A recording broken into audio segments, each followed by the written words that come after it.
In April, I was frying some grocery store eggs for breakfast when I found something that looked a little like a heart. Instead of eating it, I put them in my incubator to see if any would hatch into baby chicks.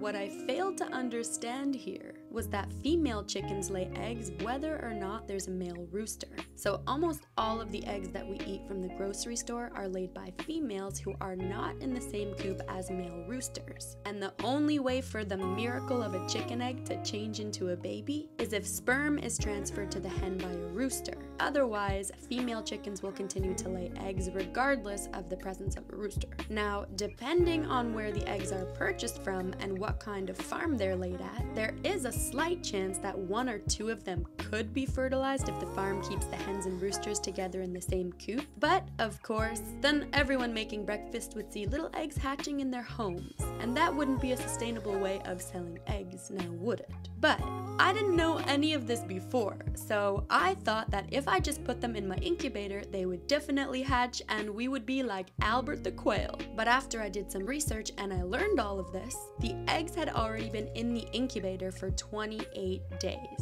And at that point, I had the smallest inkling of hope that maybe we could be the one in a million like Charlie and actually find the golden ticket and get a fertile egg that could hatch in that bunch of grocery store eggs. It generally takes 21 days for a chicken egg to hatch into a chick, and since 28 days had already passed, I figured that we were more like a veruca in the golden ticket bunch and that they were never gonna hatch. Everyone had asked me to open up the eggs to see what was inside of them anyway, so I actually ended up doing that, and after realizing the fate of these gross,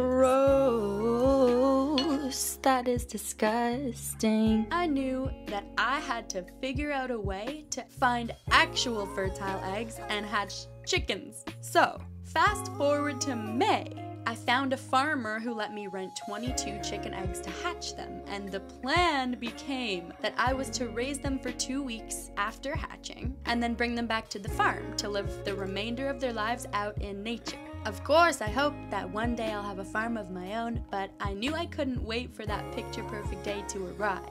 And let me tell you, one thing that I am sure of, I never expected this journey to be as insane as it was. And I know I already made a video about the ducks, but it had a large focus on the duck Alkarim that unfortunately didn't make it. And I really want you all to know more of the journey about the ducks and what happened with all the other ones that did make it, and how it genuinely changed my life in the most positive way. And now I'm sure you're probably wondering why I'm talking about ducks when this whole time I've been talking about chickens. Well, I ended up picking up the eggs from the farmer only to find out that her husband had brought me duck eggs instead of the chicken eggs that we spoke about. And in that moment, I just went with the flow and knew that there certainly must have been a reason why I was given duck eggs instead of chicken eggs. So I happily accepted the duck eggs, and then I started to do a lot of research about the hatching of ducks instead of chickens. The farmer gave me everything that I needed to hatch these little duckies: an incubator, a heat lamp, a brooder, which is the place to keep the ducks after they hatch, shavings, food, a food dish, a water dish, and even vitamin supplements to make sure that they would grow big and strong. I was to have the ducks for 40 days, 28 days waiting for them to hatch, 5 days to complete the hatching, and 11 days to enjoy the ducklings before their return to the farm. As soon as I returned home with these fertile eggs, immediately I put them in the incubator, and soon the days started to pass and the eggs started to form little bodies inside, and it was all happening so quickly. Every 7 to 10 days, I would candle the eggs to see what was actually happening inside the eggs, which is just shining light inside the eggs, a bright one. And I saw them continue to develop until there was even what looked to be like a little 3-legged webbed foot, and that's when I knew that they were gonna start to hatch soon. I continued to add water into the incubator to ensure the humidity was just right, and a few days before hatching day, I added a sponge in there, soaked with water because you're not supposed to open the incubator a couple days before hatching. And what seemed like just a few days later, my little guard doggy Raffy alerted me to an egg moving and cracking open. I also had a time lapse on them that I would review daily, and I did see that all the eggs were starting to wiggle, and that meant that they were gonna start to hatch, and hatch they did.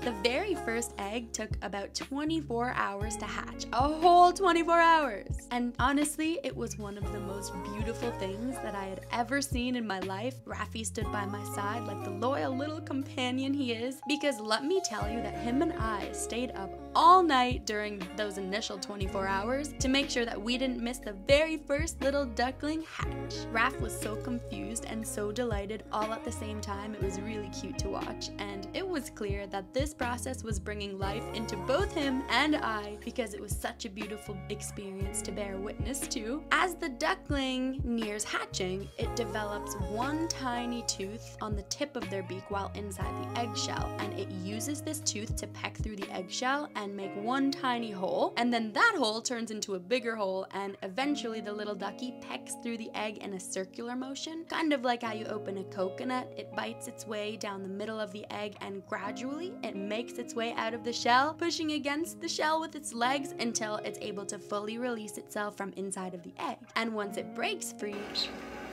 the duckling actually absorbs the remaining yolk for nourishment, and gradually it dries off before joining its fellow ducklings in their new home and adjusting to the new surroundings. And if you're wondering like I was, You have to calm down. I know you're excited. He's your new little baby. the remaining yolk is the nutrient-rich substance inside the egg that the duckling consumes after hatching. It provides essential proteins, fats, and vitamins that all help sustain the duckling while it adapts to life outside the egg. The yolk is absorbed through a small sac connected to the duckling's abdomen, offering nourishment until it can begin eating on its own. After this happens, the duckling begins to explore its surroundings, dry off with the help of the warmth and protection inside the incubator, and as soon as it fluffs up its feathers and the baby looks real fluffy, it's ready to be taken out of the incubator and placed inside the new home. The little ducky can soon eat food, usually within 24 hours, although that food had to be crushed up into a fine powder for that first week, and the vitamins could be added to the water so that they could start to learn how to drink and get the essential vitamins and nutrients they need to grow. It's important though that their access to water for that first week is a shallow water and clean, because it's really easy for them to fall in the water and possible for them to drown because they're so small. So that's why their water container had 2 little holes so they could just poke their heads through, get their heads wet, and drink without their bodies being able to get in there and then get into a sticky situation. Well, out of the 22 eggs, we had 17 that hatched, and before I knew it, I had 17 ducks before my eyes, one hatching every day, sometimes 2 or 3 hatching during those days, and there were some moments where I thought, well, maybe the rest of them aren't gonna hatch at all, but I was surprised because each day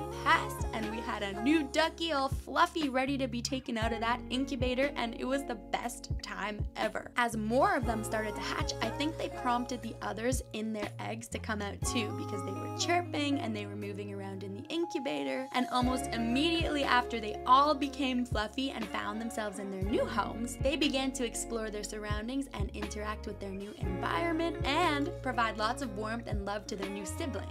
They would peck at the food, they ate the food really fast sometimes too, and they would play in their drinking water. They would wiggle their bodies around in there in their home and chirp like no tomorrow, and their curiosity and activity increased as each day passed and they became more comfortable and acclimatized to the new surrounding of their new home. It was clear that they needed each other, and I really tried not to intervene too much because, after all, they were animals that should be left to do their own thing, but of course I named them all and got a little bit attached to them, or at least to watching them. If you're at all interested in hearing their names, they were Richie, Millie, the Cuteness, Rhino, Donald, Chocolate, but Choco for short, Pumpkin, Lila, Oreo, Quaker for short, Daffodil, Daffy for short, Winnie, Squirrel, Daisy, Sir Peck-a-Lot, Tweety, Chirpy, Kraft Cheese, and of course, we can't forget El Kareem. I only named Richie, Millie, Rhino, and the Cuteness, and all of the others were names chosen by you guys when I went on live on YouTube during the hatching process. So thank you guys so much for the precious names, they were incredible. But as soon as those initial days passed, I knew I only had a few more days with them before I had to bring them back to the farm, and it was time to start feeding them some better food, in addition to their food supplied by the farmer, and letting them swim and run around and hanging out with them. There were 6 that hatched before all of the others: Richie, Millie, the Cuteness, Rhino, Donald, and Choco. And They got a little bigger each day compared to the next. So I decided to take the first 6 of them swimming. I bought this little red blow-up chair thinking it would be perfect for the first 6 to swim in, and I figured it would be nice to bring them outside in the backyard so they could experience some nice fresh air. And boy, let me tell you that that was a mistake, because the cuteness, I guess being the smallest one in the 6 of that little bunch, decided that it would be a good idea to climb out of the red chair and hide under my garden box. And that is when I went into full panic mode and immediately took the other 5 ducks out of the red swimming pool, brought them back inside to their little box, and tried everything in me to move all the garden boxes around the cuteness so that I could catch him, because I was afraid that he would jump off the balcony and face the inevitability of that fall. So I really did everything that I could for that not to happen, and right when I thought that I was out of luck, somehow I managed to grab his little body in my hands and bring him right inside, and in that moment I decided I was not cut out for this life. Jesus. I literally am not cut out for this life. But I placed him back in the little box with the other 5 and figured, okay, I'll make some mashed bananas for them to feast on, just in case they're a little stressed. And what I thought was going to be a fun experience for them actually seemed like it kind of stressed them out a little bit, so I gave them some banana and learned that they actually don't like bananas that much. So in that moment, I made the decision that from now on, I was only going to let them swim in my bathtub and in my sink and not swim outside. The farmer also told me, as weird as this is, to feed them scrambled eggs for protein.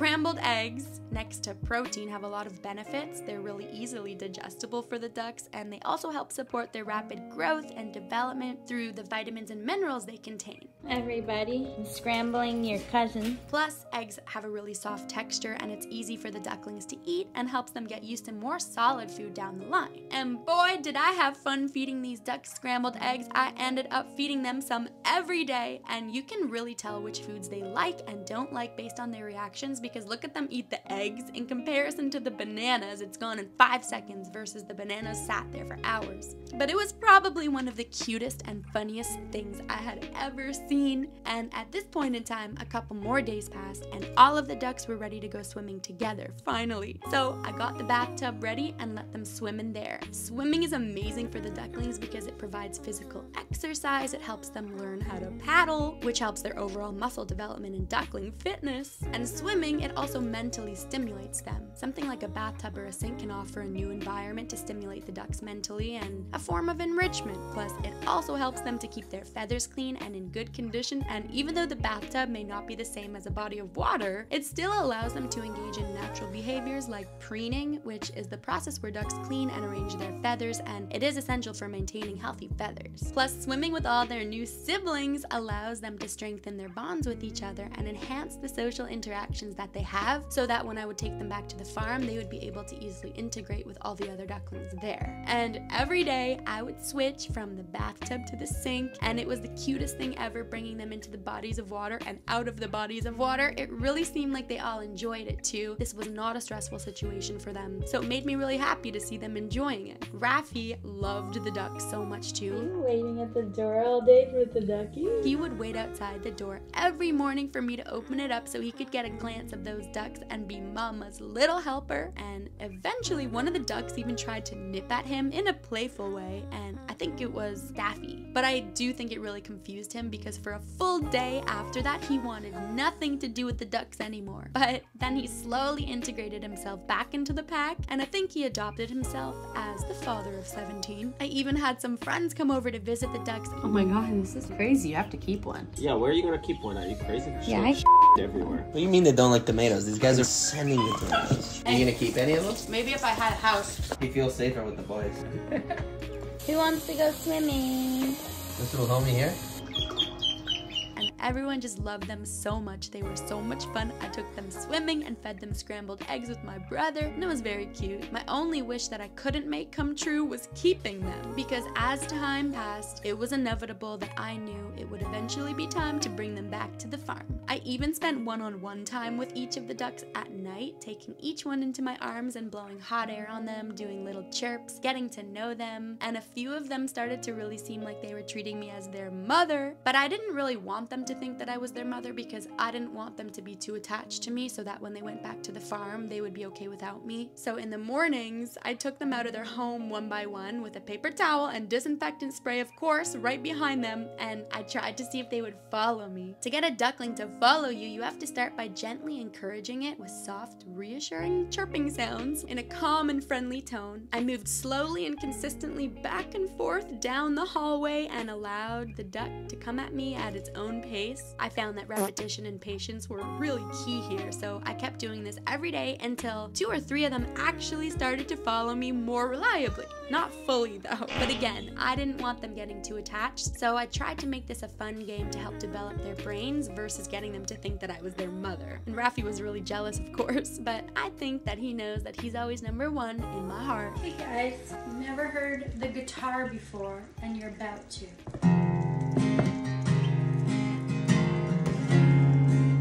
You've also never heard singing before.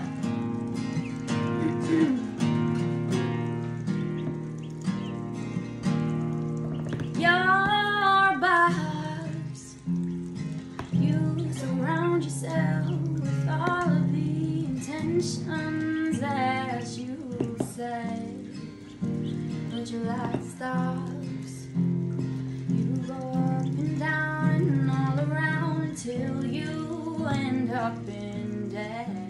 And sooner rather than later, that time eventually came to where I had to take the ducklings back to the farm. So that morning, as I got all their things ready to go to their new home, there was still about 5 eggs that never hatched. The farmer told me it was possible for some of the eggs not to hatch because either they weren't fertilized by a rooster in the coop or the quality of the eggs that hatched themselves were poor. So she insisted that it wasn't my fault, even though I kind of felt like it was, but I was hoping that it wasn't, and she informed me to do the floating egg test to see if they still had a chance at hatching at all. Similar to a seed that you know will have a chance at growing, if you place it in water and submerge it, if it floats, then you know that it does not have a fair chance at growing and the egg is not going to hatch. But if it sinks, then you know that it just needs some more time and it has a shot of hatching. Unfortunately, the floating egg test showed me that all 5 of the remaining eggs were not going to hatch. So with that, as sad as I was honestly still proud at the hatching rate of these ducklings with 17 of them and only 1 that didn't make it, which by the way I have another video about. It's mostly about the one that didn't make it, so